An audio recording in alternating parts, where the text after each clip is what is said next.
ये कहानी है मेरे एक दोस्त की जो कि अमेरिका के फ्लोरिडा में रहता है। वो कॉलेज नहीं गया था, इसलिए लड़कियों से मिलने का जरिया उसके पास जो था वो था टिंडर, बम्बल और इंस्टाग्राम और ऐसी बहुत सारी ऐप्स। तो वो अक्सर इसमें बाकी गर्ल्स को चेकआउट करते रहता था। तो उसे रैंडमली एक गर्ल की प्रोफाइल मिली जिसमें करीब 4500 फॉलोअर थे। अब 4500 फॉलोअर देखकर एक नॉर्मल सी प्रोफाइल वाली फील आती है। उसने उस अकाउंट को फॉलो किया और उसे डीएम किया और ये पूछा कि तुम्हारा नाम क्या है। उसने अपना नाम बताया और बहुत दिनों तक डीएम पर ही बातचीत हुई। लेकिन क्योंकि ये एक एनोनिमस बातचीत थी, यानी दोनों एक दूसरे को एक्चुअल में रियल लाइफ में तो जानते नहीं थे, इसीलिए इन सब चीजों में फ्रॉड होता है, रिस्क होता है। इसी को चेक करने के लिए वो लड़का प्रोफाइल को एक्सप्लोर करने लगा। उसने उस लड़की के फोटो के कमेंट्स को देखा। सारे कमेंट्स वैसे ही थे जैसा कि आप एक्सपेक्ट कर सकते हो। बाकी लड़के उसे क्यूट बोल रहे हैं वगैरह वगैरह। फिर वो उससे बात करने लगा और वो लोग रियल में मीट करने का प्लान करने लगे। उसने उसको अपने घर पे बुलाया, अपने घर का एड्रेस दिया, एग्जैक्ट एड्रेस। लेकिन उसके बाद उसको ये रियलाइज हुआ कि एक अनजान अकाउंट से इतनी बातें करना और अपने घर का एग्जैक्ट एड्रेस देना, ये कहीं से भी समझदारी नहीं हुई।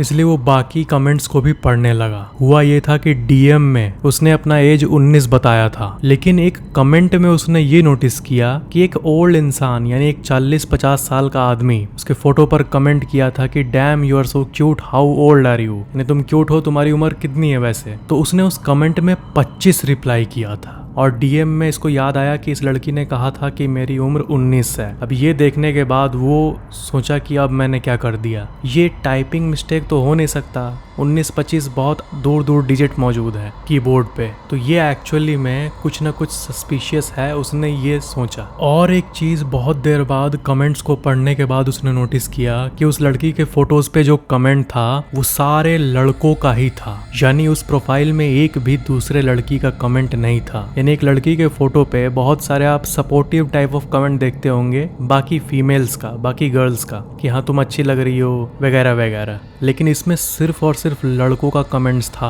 और एक सिंगल लड़की उसके कमेंट्स में नहीं थी, यानी उसके कोई फीमेल फ्रेंड्स नहीं थे। क्या इसका मतलब ये हुआ? ये घटना और भी ज्यादा मिस्टीरियस होते जा रही थी और अपना घर का एग्जैक्ट एड्रेस देने के बाद उसने अपने आप को और डेंजर में डाल लिया था। एक भी दूसरे लड़की का अकाउंट टैग्ड नहीं था और उसके प्रोफाइल पे जितने भी फोटोज थे वो उसका सिंगल फोटो था, यानी एक भी किसी और इंसान के साथ उसका फोटो उसके प्रोफाइल पर मौजूद नहीं था, मानो कि एक आइसोलेटेड अकाउंट हो। ये देखने के बाद उसने तुरंत उस अकाउंट को ब्लॉक कर दिया। जैसे उसने अकाउंट को ब्लॉक किया, एक बहुत ही अजीब सी चीज हुई। उसको और भी बहुत सारे लड़कियों के अकाउंट से मैसेज आने लगे। तो अगर ये कुछ गलत है, कुछ भी मिस्टीरियस है, तो इसका मतलब ये हुआ कि अब जो मैसेजेस उसे रिसीव हो रहे हैं वो सब उसी गैंग के लोग हैं। ये देखने के बाद वो और भी ज्यादा डर गया और सारे नए अकाउंट्स को ब्लॉक करना शुरू कर दिया। और जो नए अकाउंट के मैसेज आ रहे थे उन सारे के 50 से भी कम फॉलोअर्स थे,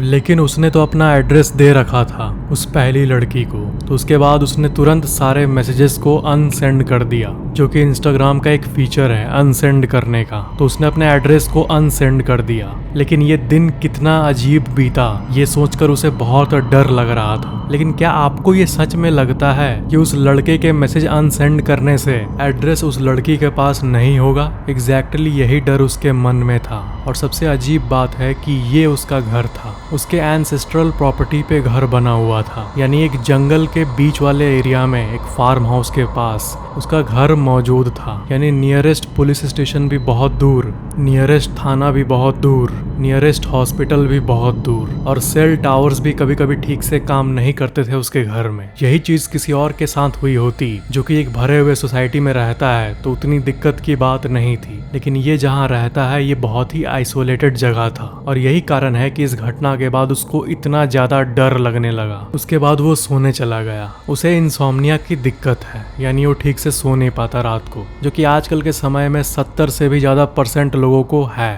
फिर जिसका डर था वैसे ही कुछ होने लगा। उसके घर के नीचे एक बहुत ही बड़ा बेसमेंट है। उस बेसमेंट से अजीब अजीब आवाजें आने लगी। वो तुरंत नीचे भागा और बेसमेंट को चेक किया, लेकिन बेसमेंट में कुछ भी मौजूद नहीं था। वो सोचा कि उसको भ्रम हो रहा होगा टेंशन के चलते, जो कि अक्सर हमें होता है जब हम ज्यादा स्ट्रेस और टेंशन लेते हैं। उसके बाद वो सोने चला गया। वो सोने की कोशिश कर रहा था। जैसा कि आप समझ गए होंगे, उसके घर में उस समय कोई भी मौजूद नहीं था। मम्मी पापा और दादाजी आउट ऑफ टाउन किसी काम से गए थे और यही कारण है कि उसका डर बढ़ता जा रहा था। घर से बाहर निकलना जंगल में भी सही नहीं था और घर में भी डर मौजूद था, तो इसलिए वो सोने की कोशिश करने लगा। अचानक से उसको अपने रूम के गेट पे ही नॉकिंग की आवाज़ सुनाई दी और ये सुनने के बाद उसको सारी कहानी क्लियर हो गई कि वो किसी बहुत ही गलत बंदी को अपना एड्रेस दे दिया है या फिर किसी बहुत ही खतरनाक ग्रुप को अपना आइसोलेटेड घर का एड्रेस दे दिया है।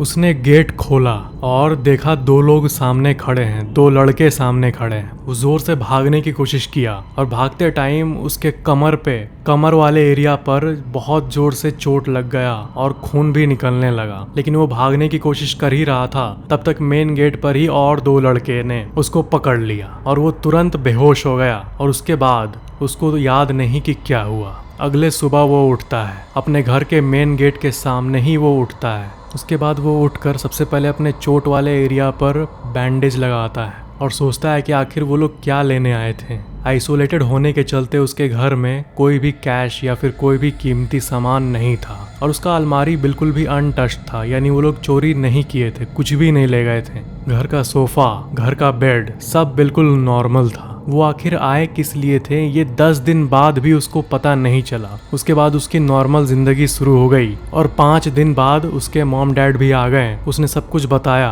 और सबको अजीब लगा कि ये हुआ क्या आखिर। लेकिन करीब 20 दिन बाद एक अजीब सी बात पता चली जिसे सुनकर आप भी चौंक जाओगे। उसके कमर में बहुत ज्यादा दर्द हो रहा था, तो वो डॉक्टर के पास गया और उसने ये भी कहा कि इस जगह पर बहुत इंटेंस पेन होता है और मेरे को ऐसा लगता है कि ये बाहर के खून निकलने के चलते, घाव होने के चलते नहीं हो रहा है ये, बल्कि अंदर कुछ हो रहा है। तो डॉक्टर ये कहता है कि आपका एक किडनी तो है ही नहीं। ये बात सुनने के बाद उसको इस बात को डाइजेस्ट करने में ही बहुत समय लग गया। तो ये हुआ था उसके साथ। उस रात डबल एनेस्थीसिया देकर जो ग्रुप में डॉक्टर्स मौजूद थे उसने किडनी को निकाल लिया और वो जब भाग रहा था तो ऐसे उसको ट्रैप किया गया, इस तरह बीच में टेबल रखा गया कि हाई प्रोबेबिलिटी हो कि उसको उसी जगह पर चोट लग जाए, ताकि उसे सालों तक पता ही ना चले कि मेरा यहाँ पर कुछ है।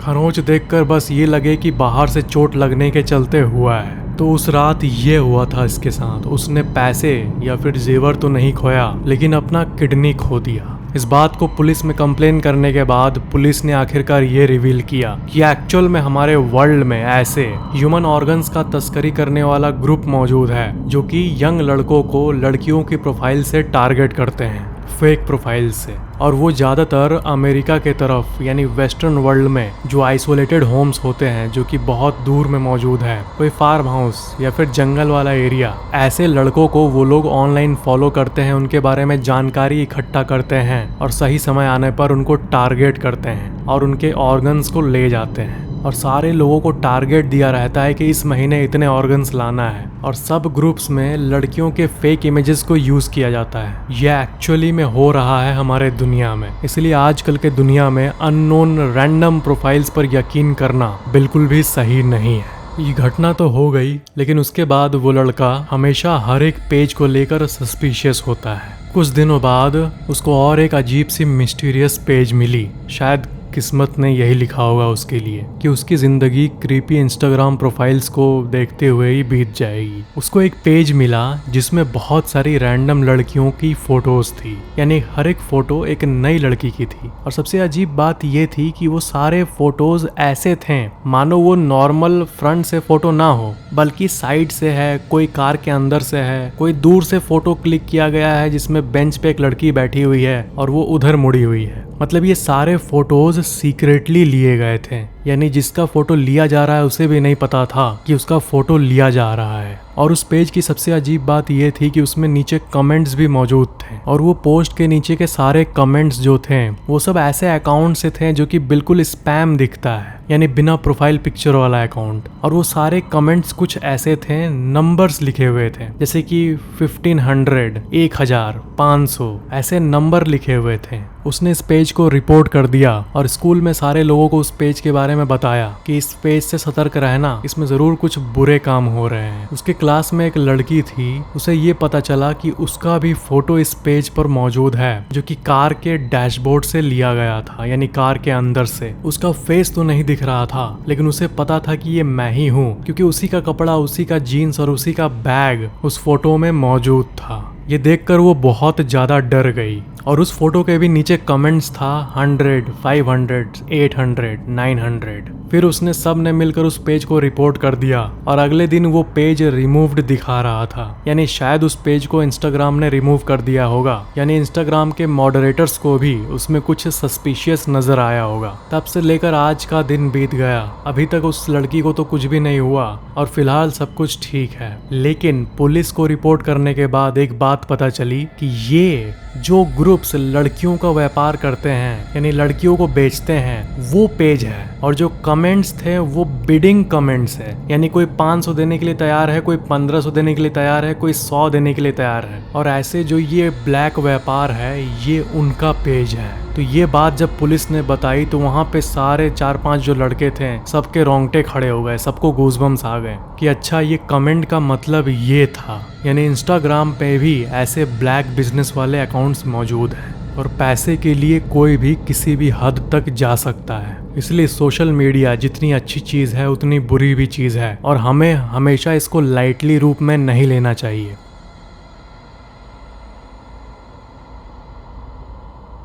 ये कहानी है एक लड़के की जो कि नॉर्मली अपना इंस्टाग्राम यूज़ करता था। अकाउंट पब्लिक था और उसके पोस्ट्स बिल्कुल नॉर्मल थे। वो अपना स्टोरी डालता था, 24 आवर वाला स्टोरी।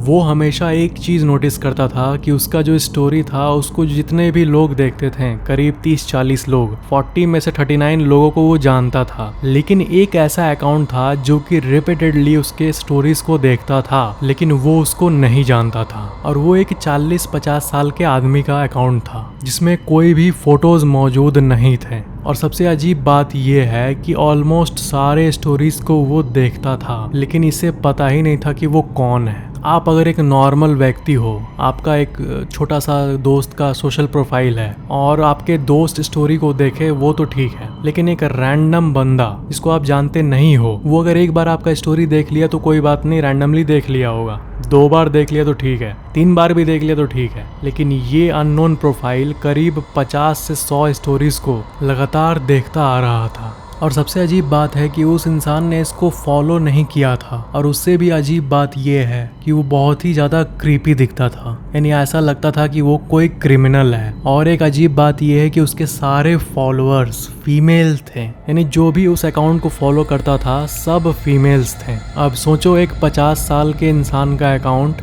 जिसमें 200 फॉलोअर्स हैं और वो 200 के 200 फॉलोअर्स फीमेल फॉलोअर्स हैं, स्पेशली यंग फीमेल फॉलोअर्स, और एक भी मेल फॉलोअर नहीं है। तो ये देखकर उसको बहुत ही ज़्यादा अजीब लगा। किसी का बार बार स्टोरी देखना, किसी रैंडम अकाउंट का व्यू आ जाना, ये तो बिल्कुल नॉर्मल बात है। लेकिन एक 40-50 साल के इंसान का अकाउंट जिसमें 200 के 200 फीमेल फॉलोअर्स हैं और कोई मेल फॉलोअर नहीं है, ना कोई पोस्ट है, तो ये अकाउंट बहुत ही अजीब वाइब देता है। तो इसी अजीब वाइब को उसने महसूस किया, लेकिन उसने इग्नोर किया। अगले दिन मेट्रो में उसने सेम इंसान को सामने देखा और उसने ये नोटिस किया कि वो उसे फॉलो कर रहा है। यानी मेट्रो से जब वो बाहर निकला तो वो भी बाहर निकला और उसे याद आया कि लास्ट नाइट उसने एक स्टोरी लगाया था मेट्रो के सामने खड़े होकर, ईयरफोन लगाकर खड़े होकर और बैकग्राउंड में म्यूजिक बजाते हुए एक नॉर्मल सा स्टोरी लगाया था। तो इसी को देखते हुए उसको पता चल गया था कि ये इसी मेट्रो से ट्रैवल करता है और वो इसको ऑब्जर्व करने लगा। तो उसने हिम्मत कर पीछे मुड़कर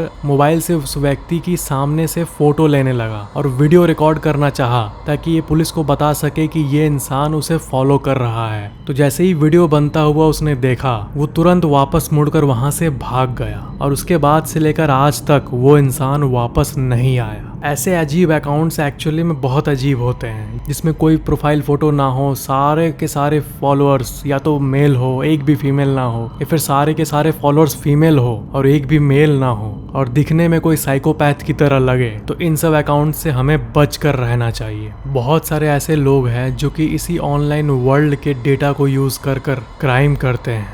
कई ऐसे पेजेस मौजूद है जहाँ पर कितने टाइप्स के क्राइम हो रहे हैं, कितने अकाउंट से ड्रग्स बिक रहे हैं, कितने अकाउंट से टेररिस्ट्स आपस में बात कर रहे हैं। इंटरनेट से एक्चुअली में ये सब चीजें बहुत फैसिलिटेट होती है, लेकिन सतर्क रहने की जरूरत हम कॉमन इंसानों को है और इन सब चीजों के बारे में हमें नॉलेज हो ये भी हमारे लिए जरूरी है। और यही कारण है कि ये यूनिक सा वीडियो मुझे बनाना पड़ा ताकि आप लोग अवेयर हो और आप लोग को नॉलेज मिले कि ऐसा भी कुछ होता है इंटरनेट पे।